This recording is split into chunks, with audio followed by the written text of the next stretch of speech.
41 जिंदगियों को बचाने की जद्दोजहद 16वें दिन भी जारी है। लगातार रेस्क्यू का काम किया जा रहा है। टनल में मैनुअल ड्रिलिंग का काम जिस तरीके से शुरू किया जाएगा, माना जा रहा है कि उस नज़दीक उन 41 जिंदगियों के नज़दीक पहुंच पाएंगे। इससे पहले तमाम तस्वीर देखी थी जहां जो ऑगर मशीन थी वो फंस गई थी। उसको निकालने में जितना वक्त लगा था, माना जा रहा था कि एक लंबा वक्त हो गया है। उसके बाद जब पूरी प्लाज्मा कटर, लेज़र कटर से उस मशीन को निकाला गया तो उम्मीद बंधी कि अब मैनुअल ड्रिल होगी, यानी रेट माइनिंग होगी। रेट माइनिंग के जरिए उस सुरंग के उस हिस्से तक पहुंचने की कोशिश की जाएगी जहां वो 41 जिंदगियां हैं। एक मंदिर की स्थापना भी की गई। उसके बाद वहां एक प्रतीकात्मक एक तस्वीर पानी के जरिए बनी, जिसको देखकर लोगों को ये विश्वास हुआ कि अब ये आशीर्वाद मिला है भी है, क्योंकि लगातार यहाँ मूवमेंट, वीआईपी मूवमेंट हो। प्रधानमंत्री के जो प्रिंसिपल सेक्रेटरी हैं पीके मिश्रा जी, वो यहाँ पहुँचे। चीफ सेक्रेटरी, होम सेक्रेटरी, तमाम लोग यहाँ कोऑर्डिनेट मीटिंग, यानी मीटिंग का दौर था जिसमें वो समझना चाह रहे थे कहाँ तक क्या कहाँ पहुँचे हैं। लेकिन उम्मीद ये की जा रही है कि इस रेस्क्यू में जल्द ही उन लोगों को निकाल लिया जाएगा। कैमसन दीपक दुबे के साथ राहुल प्रकाश, न्यूज़ 24 उत्तराखंड, उत्तरकाशी से सिलसिला। मैं पीके मिश्रा बोल रहा हूँ। आप कौन बोल रहे हैं? नमस्कार। क्या, कौन बोल रहे हैं? अच्छा, कवर नहीं। आप लोग कैसे हैं? हाँ, आप लोग सब ठीक हैं? किसी की कोई तबीयत की कोई प्रॉब्लम नहीं है? खाना मिल रहा है? क्या क्या मिला था आज?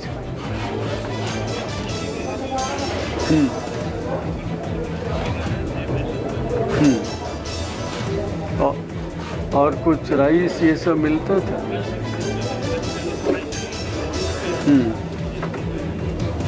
ये सब राइस, सब्जी, दाल तो ठंडा हो गया होगा। और वहाँ लाइट भी है सब।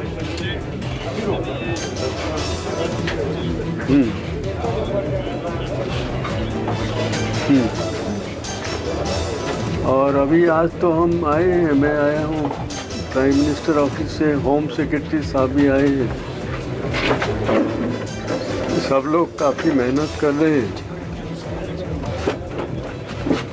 जितने जल्दी आप लोगों को निकाला जा सकता है कोशिश सब कर रहे हैं। तो बहुत जल्दी तो हो जाएगा, तो सक्सेसफुल लगता है। तेलंगाना विधानसभा चुनाव में जोर शोर से प्रचार में जुटे प्रधानमंत्री नरेंद्र मोदी आज हैदराबाद में रोड शो के साथ अपने चुनावी अभियान का समापन करेंगे। आपको बता दें, आज सुबह तिरुपति पहुंचे प्रधानमंत्री नरेंद्र मोदी ने तिरुपति बालाजी के दरबार में पहुंचकर श्री वेंकटेश्वर मंदिर में दर्शन किए और पूजा अर्चना भी की। इस दौरान वो पारंपरिक पूजा प्रदान में नजर आए। तिरुमाला देवस्थानम में पूजा अर्चना और दर्शन करने के बाद प्रधानमंत्री मोदी ने महमूदाबाद और करीमनगर में 2 चुनावी जनसभाओं को संबोधित किया। अब से कुछ देर बाद प्रधानमंत्री मोदी का हैदराबाद में रोड शो शुरू होगा। इससे शहरी सीटों पर बीजेपी को फायदा मिलने की उम्मीद है। लगभग 2 घंटे के रोड शो के बाद प्रधानमंत्री शाम 7:30 बजे तेलंगाना के अमीरपेट साहब गुरुद्वारे में जाकर मत्था टेकेंगे और रात 8 बजे प्रधानमंत्री हैदराबाद में ही कोटी दीपोत्सवम कार्यक्रम में शामिल होंगे। इसके बाद पीएम दिल्ली के लिए रवाना हो जाएंगे। प्रधानमंत्री ने भी तेलंगाना विधानसभा चुनाव में प्रचार करते हुए काफ़ी जोर लगाया है ताकि बीजेपी का ग्राफ ऊपर जा सके। कैमरामैन अविनाश के साथ कुमार गौरव, न्यूज़ 24। चुनाव आयोग ने रायतू बंधु योजना के तहत किसानों को किस्त जारी करने पर रोक लगा दी है। कांग्रेस ने इसे मॉडल कोड ऑफ कंडक्ट का उल्लंघन बताया था। इस योजना के तहत किसानों को रबी फसल के लिए 10,000 रुपए की किस्त जारी करने का प्रावधान था। तेलंगाना में 30 नवंबर को होने वाले विधानसभा चुनाव से पहले चुनाव आयोग ने राज्य सरकार की रायतू बंधु योजना को चालू रखने की इजाजत वापस लेने का फैसला किया है। चुनाव आयोग ने अपने नए आदेश में कहा है कि जब तक राज्य में चुनाव आचार संहिता लागू रहेगी, तब तक योजना के तहत किसी भी तरह की वित्तीय मदद नहीं दी जाएगी। रायतू बंधु योजना को चुनाव आयोग द्वारा मंजूरी मिलने के बाद कांग्रेस ने इसका विरोध करना शुरू कर दिया था। तेलंगाना की केसीआर सरकार ने चुनाव आयोग से रायतू बंधु योजना के तहत राज्य के किसानों के बैंक में 24 नवंबर से सब्सिडी का पैसा वितरित करने की मंजूरी मांगी थी। इस पर चुनाव आयोग ने मंजूरी भी दी थी। कांग्रेस पार्टी ने चुनाव आयोग से शिकायत करते हुए तर्क दिया था, इससे मतदाता प्रभावित हो सकते हैं। इसके चलते चुनाव आयोग को केसीआर सरकार को दी गई मंजूरी को वापस लेना पड़ा। रमन कुमार, दिल्ली, न्यूज़ 24। सपा अध्यक्ष अखिलेश यादव लोकसभा चुनाव के मद्देनजर पूरे देश में क्षेत्रीय दलों को एकजुट करने में जुट गए हैं। 5 राज्यों के विधानसभा चुनाव निपटने से पहले ही लोकसभा चुनाव के दांवपेच शुरू हो गए हैं। सपा अध्यक्ष अखिलेश यादव आज चेन्नई में पूर्व पीएम वीपी सिंह की प्रतिमा के अनावरण समारोह में शामिल हुए, जहां अखिलेश यादव की तमिलनाडु के सीएम एम के स्टालिन से भी मुलाकात और राजनीतिक चर्चा हुई है। इसके अलावा अखिलेश यादव जल्द ही पश्चिम बंगाल की मुख्यमंत्री ममता बनर्जी से भी मुलाकात करने के लिए बंगाल जाने वाले हैं। यही नहीं, हाल में अखिलेश हरियाणा में भी एक राजनीतिक दल के कार्यक्रम में शामिल हो चुके हैं। हाल में अखिलेश यादव और कांग्रेस के बीच जिस तरह रिश्ते तल्ख हुए हैं, उसका असर सीट बंटवारे पर पड़ सकता है और पिछले अनुभव भी अच्छे रिश्ते नहीं निकलकर सामने आए हैं। सभी दलों को ज्यादा सीट की उम्मीद भी है। दरअसल इस पूरी कवायद को लोकसभा चुनाव के दौरान सीट बंटवारे को लेकर अपनी मजबूत स्थिति बनाए रखने से भी जोड़कर देखा जा रहा है। कैमरा पर्सन धर्मेंद्र साहू के साथ अशोक तिवारी, लखनऊ, न्यूज़ 24। राजस्थान में इस बार रिकॉर्ड 75.45% मतदान हुआ, जो कि साल 2018 में हुए विधानसभा चुनाव में मतदान की तुलना में 0.74% अधिक है। लेकिन 16 साल के रिकॉर्ड मतदान के बावजूद भी इस बार राजनीतिक दलों की चिंताएं बढ़ गई। जिस तरह से वोटिंग का ट्रेंड नजर आया, जिस तरह से सामने आंकड़े सामने आ रहे हैं, जमीनी रिपोर्ट सामने आ रही है, उसके बाद कोई भी दल खुद की सरकार बनने या अपने जीत के आंकड़े को बताने के लिए पूरी तरह आश्वस्त नजर नहीं आ रहा। चुनावी समीकरण बता रहे हैं कि कहीं न कहीं स्पष्ट बहुमत का, जिसे लेकर वे लगातार दावा कर रहे हैं, इतना आसान उनके लिए भी नहीं है। निर्दलीय और बागी उम्मीदवारों के सपोर्ट की उन्हें जरूरत पड़ेगी और यही कारण है कि सभी दल जीत के दावे के साथ साथ प्लान बी के लिए भी अभी से ही अपनी तैयारियों को अंजाम दे रहे हैं और जो निर्दलीय बागी उम्मीदवार हैं उनसे लगातार संपर्क की कोशिशें शुरू भी हो गई है। कैमरामैन विजय सिंह के साथ श्रीवत्सन, जयपुर, न्यूज़ 24। 2024 के लोकसभा चुनाव का बिगुल 29 नवंबर से बीजेपी पार्टी कोलकाता से फूंकने जा रही है और यहीं से बहुत बड़ा समावेश करने जा रही है, जहां पे गृह मंत्री अमित शाह संबोधित करेंगे और 2024 में पश्चिम बंगाल से कैसे 42 सीटों में से 30 सीटों को लाया जाए, इसकी पूरी रणनीति यही सभा से शुरुआत होगी, जिसको लेकर यहाँ पे तमाम बीजेपी के कार्यकर्ता जगह जगह समावेश कर रहे हैं और ज्यादा से ज्यादा लोग कोलकाता में पहुंचने के लिए एकत्रित हो और कैसे सभा को यहाँ पे सफल बनाया जाए, इसकी रणनीति पूरी तरह से तैयारी किया जा रहा है। लेकिन हुगली में जिस तरह से कहे कि चुचुड़ा में ऐसे पोस्टर लगे हैं, यहाँ पे बीजेपी की तरफ से आरोप है कि टीएमसी के द्वारा जो पोस्टर लगाया गया है, साफ तौर पे लिखा है कि जो लोग बीजेपी के सभा में वहां पहुंचेंगे उन्हें आने के बाद इसका खामियाजा भुगतना पड़ेगा और अपने घर को छोड़कर जाना पड़ेगा। लोगों का आरोप है कि उन्हें डरवाया धमकाया जा रहा है और कहा जा रहा है कि यदि सभा में शामिल होंगे तो इसका खामियाजा भुगतना पड़ेगा। कैमरामैन विनोद के साथ मनोज पांडे, न्यूज़ 24, हुगली। 5 राज्यों के चुनाव के बीच अभी तेलंगाना में वोटिंग होनी बाकी है, लेकिन महाराष्ट्र में उप मुख्यमंत्री और बीजेपी के नेता देवेंद्र फडणवीस ने लोकसभा चुनाव को लेकर राजनीति गरमा दी है। एक अखबार को दिए इंटरव्यू में देवेंद्र फडणवीस ने कहा कि लोकसभा की सारी सीटों पर सर्वेक्षण पूरा हो चुका है और सीट बंटवारे को लेकर महायुति में फॉर्मूला भी तय हो चुका है। इस फॉर्मूला के मुताबिक बीजेपी 48 सीटों में 26 पर चुनाव लड़ेगी, जबकि 22 सीटें एकनाथ शिंदे की शिवसेना और अजित पवार की एनसीपी के लिए छोड़ेगी। हालांकि बाद में फडणवीस ने अपने बयान में कहा कि अभी सीट शेयरिंग को लेकर कोई भी फैसला महायुति में नहीं लिया गया है, लेकिन जानकारों की माने तो बीजेपी ने एकनाथ शिंदे और अजित पवार को संकेत दे दिए हैं कि उन्हें कितनी सीटें मिलेगी। अब फडणवीस के इस बयान के बाद इस बात को लेकर भी चर्चा हो रही है कि आखिरकार बीजेपी वो 26 सीटें कौन सी है जिस पर अपने उम्मीदवार को उतारेगी। कैमरा पर्सन सुनील भारती के साथ अंकुश जायसवाल, न्यूज़ 24 मुंबई। क्या अजित पवार गुट के नेता और कैबिनेट मंत्री छगन भुजबल महाराष्ट्र में सबसे बड़ा ओबीसी चेहरा बनना चाहते हैं? सवाल इसलिए है क्योंकि मराठा आरक्षण को लेकर छगन भुजबल लगातार बयानबाजी कर रहे हैं। कल हिंगोली में ओबीसी समाज ने जो एल्गार सभा बुलाई थी, उसमें छगन भुजबल ने मराठा समाज को लेकर फिर बयानबाजी की। छगन भुजबल ने कहा कि मराठाओं को ओबीसी में शामिल करने के लिए यानी कुणबी प्रमाण पत्र देने के लिए जो शिंदे कमेटी बनाई गई है उसे तुरंत रद्द करना चाहिए और पिछले 2 महीने में जिन मराठाओं को कुणबी प्रमाण पत्र दिया गया है वो भी रद्द होना चाहिए। इस पर बयानबाजी भी तेज हो गई है। कांग्रेस ने कहा है कि सरकार मराठा और ओबीसी समाज में झगड़ा लगा रही है। कैमरामैन दिलीप आवरे के साथ इंद्रजीत सिंह, न्यूज़ 24, मुंबई। दिल्ली पुलिस की स्पेशल सेल को एक बड़ी कामयाबी हाथ लगी है, जहां पर खालिस्तानी मोस्ट वांटेड आतंकी हर्षदीप दल्ला के 2 शूटरों को दिल्ली के मयूर विहार में इनकाउंटर के बाद गिरफ्तार कर लिया गया है। ऐसे में दोनों से पूछताछ की जा रही है, क्योंकि सूत्रों के मुताबिक पता चल रहा है कि ये किसी पंजाबी सिंगर और कुछ वीवीआईपीज को निशाना बनाने के लिए इन्हें टारगेट दिया गया था श्री अब्दुल्ला के जरिए, जो कनाडा में बैठा हुआ है और एनआईए, दिल्ली पुलिस और पंजाब पुलिस की लिस्ट में मोस्ट वांटेड है।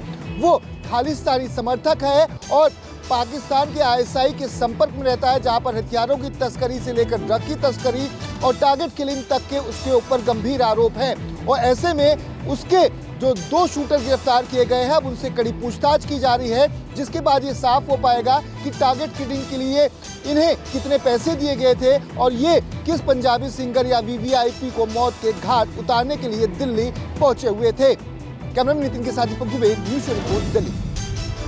दिल्ली वालों को अगले कुछ दिन पानी की दिक्कतों का सामना करना पड़ सकता है, जो हालात और परिस्थिति दिल्ली के अंदर बनती नजर आ रही है। ऐसे में जल बोर्ड के अधिकारियों और साथ साथ कर्मचारियों और ठेकेदारों का पेमेंट ना हो पाने के कारण अब दिल्ली सरकार ने हाथ खड़े कर दिए हैं। दिल्ली सरकार का कहना है कि अभी तक कर्मचारियों का वेतन नहीं दिया गया है और इस वजह से करीब 1150 ऐसे कर्मचारी और ठेकेदार हैं जो काम करने नहीं आ रहे हैं, हड़ताल पे चले गए हैं। और ऐसी स्थिति में अब कहीं ना कहीं दिल्ली वालों को पानी की किल्लत हो सकती है, वहाँ पर व्यवस्था खराब हो सकती है। लगातार दिल्ली सरकार उपराज्यपाल से गुहार लगा रही है, जो परिस्थिति बनी है उसके हिसाब से जल्द जल बोर्ड का पेमेंट दिया जाए। इसके अलावा एक और बवाल होता नजर आ रहा है, वो स्पष्ट तौर पर ये कि अब बीजेपी ने दिल्ली जल बोर्ड में घोटाले की बात करी है और साफ तौर पे कहा है कि कहीं ना कहीं ऐसी अनियमितताएं बरती गई हैं, जिसकी वजह से दिल्ली जल बोर्ड में एक बड़ा घोटाला हुआ है 500 करोड़ का।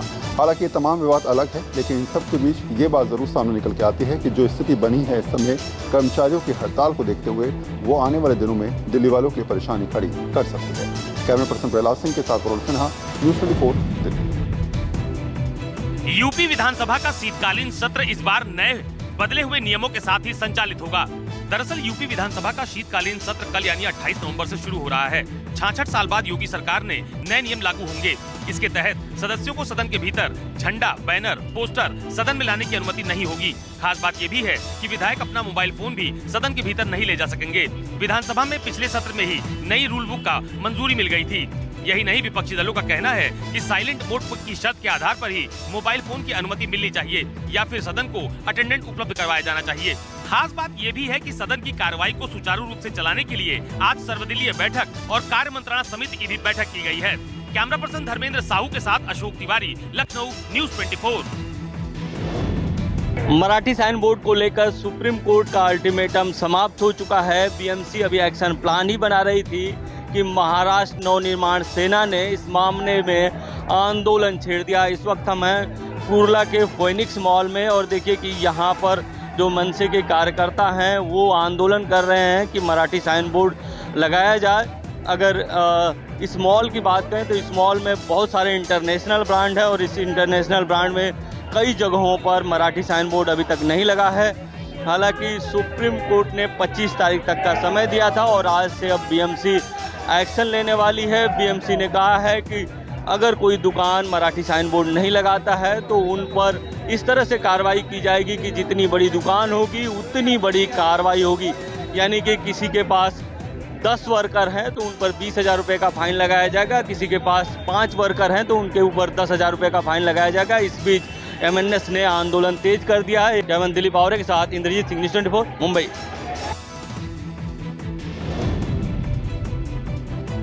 गुजरात में बेमौसम बारिश की वजह से गुजरात के कई इलाकों में करीब 20 से ज़्यादा लोगों की मौत हो गई, जिसके लिए गृह मंत्री अमित शाह ने भी दुख जताया है। अधिकारियों ने इसके बाद आंकड़े जो दिए हैं उसमें बताया गया है कि कई जिलों में जो बेमौसम बारिश हुई उसकी वजह से 20 से ज़्यादा लोगों की मौत हो गई।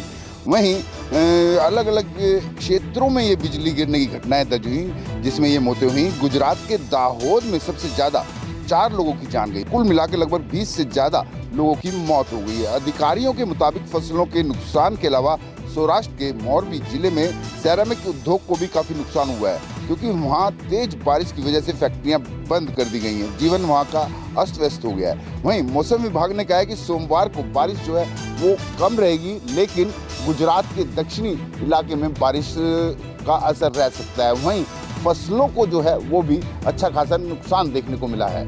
कैमरामैन प्रहलाद सिंह के साथ विनय सिंह, न्यूज़ 24। मध्य प्रदेश में सर्दी के साथ साथ बारिश ने भी मौसम बिल्कुल बदल दिया है। एमपी के अलग अलग जिलों की बात की जाए तो भोपाल, इंदौर, खंडवा, धार, नर्मदापुरम जहां पर बारिश हुई है और बारिश के साथ साथ अब मौसम विभाग ने ओले गिरने की भी संभावना जताई है। अगले 3 दिन यही मौसम रहेगा। मौसम विभाग के मुताबिक मध्य प्रदेश के अलग अलग हिस्सों में बारिश हो सकती है और बारिश के साथ साथ सर्दी भी यहाँ पर बढ़ती हुई नजर आएगी। ये मौसम विभाग का दावा है, लेकिन अभी की स्थिति है कि भोपाल और आसपास के जिले जहाँ हल्की फुल्की बारिश देर रात से ही शुरू हो गई थी और अभी भी मौसम में ठंडक बनी हुई है। एमपी में सबसे ज़्यादा जो तापमान गिरा है वो यहाँ पर है एमपी के खरगोन का, जहाँ पर टेम्परेचर कम पाया गया है। साथ ही यही वो इलाका है जहाँ पर बारिश भी हुई है देर रात तक और कल भी इसी तरह की बारिश देखने को मिल रही थी। पूरी रात बारिश हुई है और अब आज भी मौसम में यही ठंडक है। कैमरा पर्सन कमलेश व्यास के साथ विपिन श्रीवास्तव, न्यूज़ 24 मध्य प्रदेश।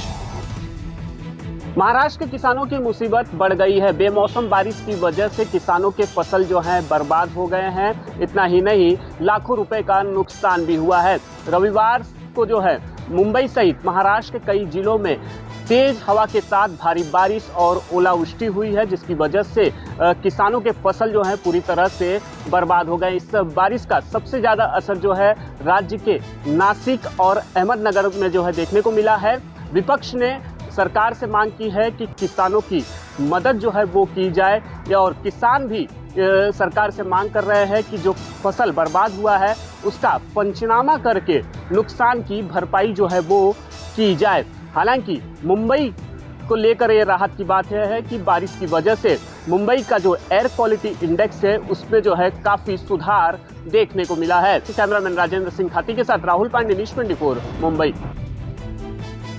दिसंबर के दस्तक के साथ ही उत्तर भारत में ठंड बढ़ने के आसार दिखाई पड़ रहे हैं। मौसम विभाग के मुताबिक गुजरात, राजस्थान, महाराष्ट्र और मध्य प्रदेश समेत कई जो राज्य हैं वहां पर बारिश होने के पूर्वानुमान हैं। वहीं राष्ट्रीय राजधानी दिल्ली में भी मौसम करवट लेगा। आईएमडी ने दिल्ली में सोमवार को बूंदाबांदी और हल्की बारिश होने की उम्मीद जताई है। इसके साथ ही अधिकतम तापमान में गिरावट भी दर्ज किया जा सकता है। मौसम विभाग ने ये कहा है कि इस समय वेस्टर्न डिस्टर्बेंस पश्चिमी हिमालय के ऊपर काफ़ी ज़्यादा एक्टिव बना हुआ है, जिसकी वजह से ये मौसम में परिवर्तन देखा जा रहा है। और चूँकि ठंड बढ़ेगी तो हवा की गति भी थोड़ी कम हो जाएगी, यानी कि प्रदूषण बढ़ सकता है, ये कहा जा रहा है। लेकिन अगर बारिश होती है तो उससे थोड़ी राहत मिलने की उम्मीद है, लेकिन साथ ही साथ ठंड बढ़ने से कपकपी भी लगनी शुरू हो जाएगी।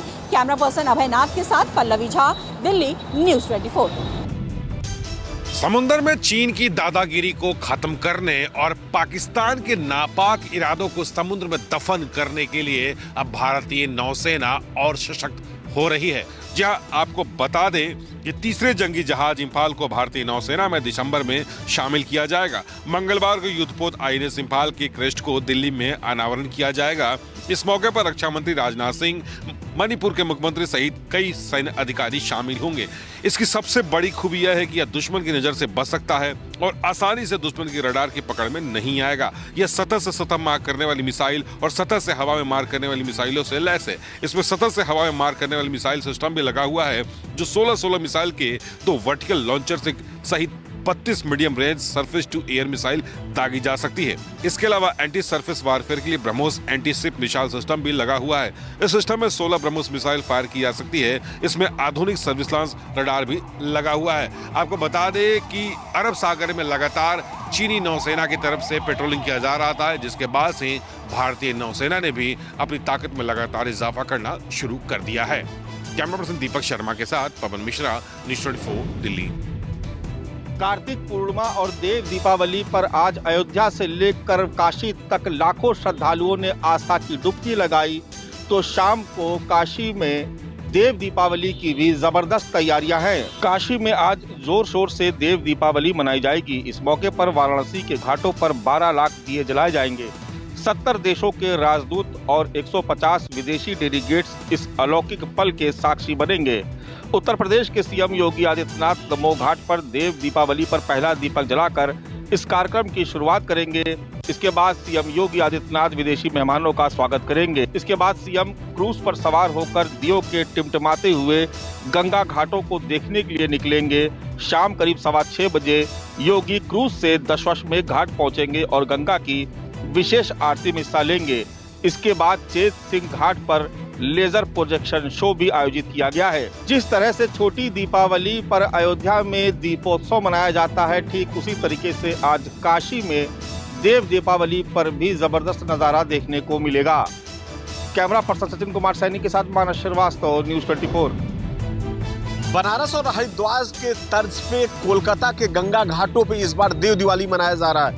जिस तरह से देख सकते हैं कि हुगली नदी के दोनों किनारे कोलकाता हो या हावड़ा हो, जिस तरह से आज देव दिवाली है, जहां पे गंगा घाटों पे लाखों की संख्या में दिए जलाए जाएंगे और कह सकते हैं कि यहाँ पे जो गंगा माँ के आरती होती है और लगातार भगवान के जिस तरह से देव दिवाली मनाया जा रहा है, वाकई लग रहा है कि जैसे बनारस में देव दिवाली मनाया जाता था, गंगा आरती होती थी, और उसी के तर्ज पे अब कोलकाता के हुगली नदी के घाटों पे कोलकाता हो या हावड़ा हो, वहां पे देखें किस तरह से गंगा आरती की पूरी व्यवस्था किया गया है। तो अब इस बार कोलकाता में भी देव दिवाली देखा जा रहा है। हुगली नदी के किनारे देव दिवाली मनाया जा रहा है। लाखों की संख्या में जो श्रद्धालु है वो गंगा घाटों पे पहुंच रहे हैं और वहां पे किस तरह से देव दिवाली मनाया जाए, दिए जला रहे हैं। वाकई हर किसी की श्रद्धा अब बनारस के बाद कोलकाता में भी देखी जा रही है। कैमरामैन विनोद के साथ मनोज पांडे, न्यूज़ 24, कोलकाता। सतगुरु नानक प्रगटिया मिट्टी तो जग चानन होया। आज श्री गुरु नानक देव जी का गुरपुरब मनाया जा रहा है। ख़ास तौर पर श्री ननकाना साहिब है, जहां पर पाकिस्तान से भारत से गए श्रद्धालु भी पहुंचे हुए हैं और वहीं पर चाहे वो अमेरिका हो, कनाडा हो या फिर दूसरे देशों, हर कोई आज इस पवित्र गुरपुरब में शामिल होना चाहता है। और यही कारण है कि आज श्री गुरु नानक देव जी का जो 554वां जो गुरपुरब है वो भारत में भी मनाया जा रहा है। खासतौर पर सुल्तानपुर लोधी में, जहां पर हजारों की तादाद में जो श्रद्धालु हैं वो भी पहुंचे हुए हैं। और ऐसा ही हाल भारत के अलग अलग हिस्सों में भी दिखाई दे रहा है और इसी के चलते ही जगह जगह लंगर लगाए गए हैं और वहीं पर गुरुद्वारा साहिबान में आतिशबाजी की गई है और रंग बिरंगी लड़ियों से सजाया गया है। कैमरामैन गंभीर सिंह राणा के साथ विशाल इंग्लिश, न्यूज़ 24, चंडीगढ़। एशिया का सबसे बड़ा पशु मेला की शुरुआत बिहार के सोनपुर में हो चुकी है। यह मेला अगले 1 महीने तक यानी 26 दिसंबर तक चलेगा।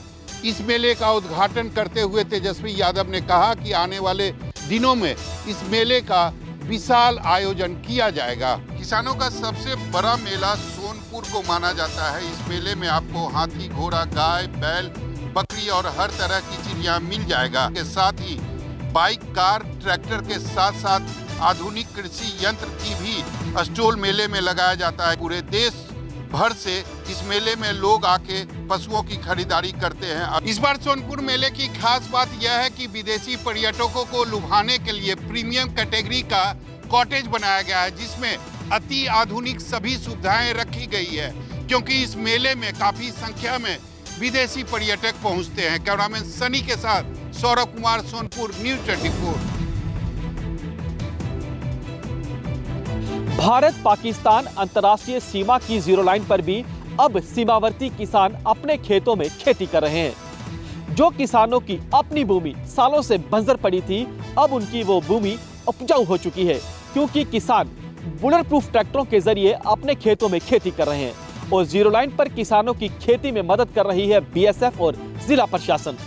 आपको बता दें, किसान अपने खेतों की मौजूदा समय में बुआई कर रहे हैं और अब किसान गेहूं की फसल लगाएंगे, किसान सब्जियां भी उगाएंगे, दालें भी लगाएंगे और जब धान का सीजन आएगा तो धान की फसल भी लगाएंगे। बॉर्डर पर हालात सामान्य है और किसान जो है बेखौफ होकर अपने जीरो लाइन पर खेती कर रहे हैं। बीएसएफ की ओर से इन किसानों के लिए बुलेट प्रूफ ट्रैक्टर मुहैया करवाए गए हैं, ताकि अगर कायर पाकिस्तान हमारे इन किसानों को टारगेट करने की कोशिश करता है तो बुलेट प्रूफ ट्रैक्टरों के जरिए इन किसानों को बचाया जा सके। भारत पाकिस्तान अंतर्राष्ट्रीय सीमा कठुआ से कैमरामैन विक्रांत के साथ मैं पंकज शर्मा,